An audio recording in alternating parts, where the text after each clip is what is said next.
On va pas seulement vous proposer des vidéos qui parlent d'IA, on va vous proposer des vidéos qui traitent de vidéos mobiles en particulier, on parlera de podcast, on parlera de storytelling, et aujourd'hui on attaque une première vidéo consacrée à la vidéo mobile. On va vous parler d'une application qui est sortie en fin d'année 2023, qui est sortie à la faveur de YouTube. L'application s'appelle YouTube Create.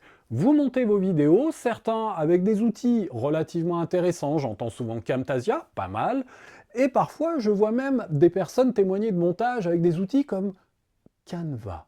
Alors là, j'hallucine un peu. Heureusement, on est là pour remettre tout ça dans l'ordre.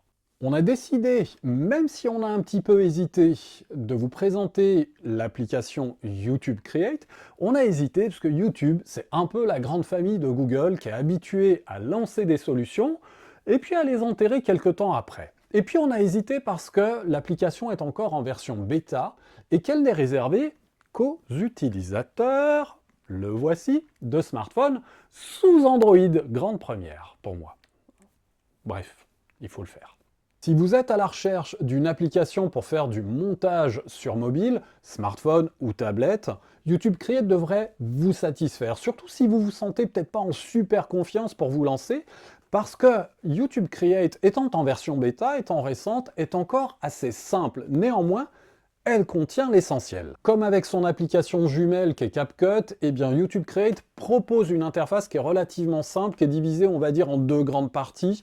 La première partie supérieure, c'est l'interface de prévisualisation, qui néanmoins est réactive, c'est-à-dire que l'on peut y déplacer et redimensionner les différents objets qui s'y trouvent. La partie inférieure, c'est l'espace de montage, appelons-la timeline, et tout en bas, le ruban des différentes actions qui sont disponibles et des différents enrichissements qui sont disponibles dans l'application. Le moins que l'on puisse attendre, c'est qu'elle permette de faire du montage multipiste, c'est ce que YouTube Create appelle les superpositions.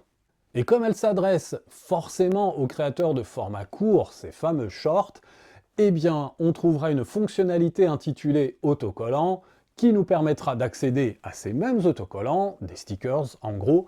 On trouvera des emojis et on trouvera des gifs animés, de quoi rendre rigolotes vos vidéos de formation. Notons une ou deux fonctionnalités complémentaires. Par exemple, le sous-titrage automatique, c'est un sous-titrage qui est proposé par YouTube de la même manière que vous sous-titrez vos vidéos lorsque vous êtes sur votre ordinateur et que vous publiez des vidéos sur vos chaînes.